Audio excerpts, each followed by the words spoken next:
Best Irish music on irishradio.org with Jerry Byrne. Irish Radio it is, and I've got a very special guest. I'm delighted to say hello to him once again. He's one half of the most successful duo to ever come out of Ireland. I'm delighted to say hello once again to Tony Allen of Foster & Allen. Tony, how are you? I'm very good. How are you, sir?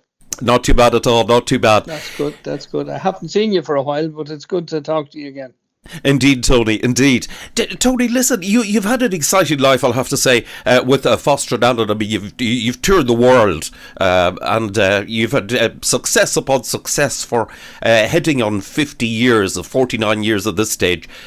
Now, one interesting thing, you've actually had an exciting time since 2020, and we all remember 2020 with COVID and all the rest of it. But even before COVID hit this part of the world, you also had some excitement. Now, when I said that you were incredibly successful, the Irish taxman thought you were a little bit more successful than you actually were.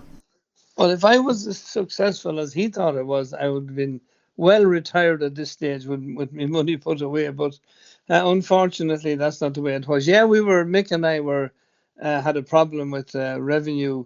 It was a strange kind of a problem. It was all to do, believe it or not, with the record end of it, because our taxes were all up to date from tours and earnings from that way. But the revenue seemed to think that for some reason that we owe them some money through the recordings and the publishing and all that kind of thing.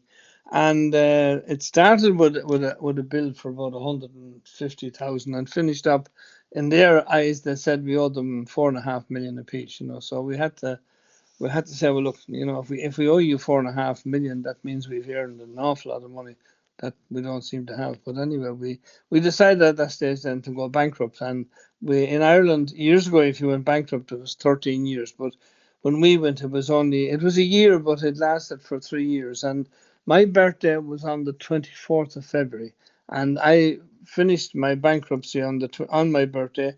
And I think about 2 weeks later, COVID started. So it was an exciting time for me. But that's life. As I said before, nobody died, so we're all right. Exactly. That's putting it in perspective. It's quite hard to believe that. I know you've sold a huge amount of records. From records, cassette days to CDs, to streaming and all of that. But I think it's quite astounding to think that you actually made so much money out of records that you actually owed 4.5 million euro. Well, that was our question. But I think really what happened was. We were told at very early in the stage that if you were exporting your music, you didn't have to pay a tax. Then about 5 years later, the revenue said was no, you have to. So then they sent us a bill for 100 and something thousand. But then they just start doubling the bill and doubling it and adding fines and stuff to it, So it finished up anyway that it just went completely out of control. So we said there's only one thing for a go bankrupt, but it didn't really affect us as such. We kept working. Well, the COVID affected us more than that because at that stage we had to stop working for a couple of years with COVID. But we went back to work and just toured as we were before, and we still do the same way. I know since that, then of course during COVID, then I started working on my own album. That's how that came about because we weren't Foster & Allen weren't recording anything. At that stage, and Gerard Dornan, who's a friend of mine here in Northern Ireland, Gerard wrote a song called "Your Health Is Your Wealth," and he said to me, "Why don't you record that?" And I went into his studio, and that's how I started with the new album. And then I rang Seamus Cullinan, and Seamus looks after our studio in Moat, the Roseland, and he said, "Well, sure, you're not doing that with Foster & Allen. Why don't you come in?" So we finished up doing 16 tracks, and that's how the Daydreams and Memories came out as a CD. Took us about 2.5 years to do it, but we got there. Indeed, but that's interesting enough. That's the very first album you've actually ever done solo. First time ever, yeah. We have been recording as Foster & Allen for 50 years almost. Yeah, I think we've recorded over 900 titles at this stage. But there was no sense in me doing that on my own because I would be just recording for the sake of recording. But then when the COVID hit, and I said, well, look, I'm not getting any younger, so I want to get as much stuff recorded as possible. So I went in, as I said, with Seamus and with Gerard, and we did the the new album, and there are a lot of stuff there that I probably wouldn't have done on a Foster and Allen album, So it gave me and Seamus in the studio a free run to go and do what we liked. And although it's in fairness, now most of it is pretty much like what Foster and Allen do, but and at the moment now we're working on a new Foster and Allen CD because, as I said, 50 years next year, and we're going to bring out a new CD for that. Right. Is that going to be is it going to be all new material, or is it going to be some of the old Now hits? that's a very good question, and here's where this is. That will all depend on the record company, CMR Records, Peter Cassidy, and indeed Demon Records in London. They at least, well, they look after all that end of it, and the Demon will probably decide what's going to come out because the bigger of the sales will be in the UK. So they'll decide sort of what they want on or what type of album we want, and then we'll start working on the material. Whereas with my own stuff, I could just go in and do whatever I wanted to do myself. And well, we're back, and we are back on tour in the UK the first 2 weeks in November. But we won't be actually celebrating the 50 years until Christmas or afterwards.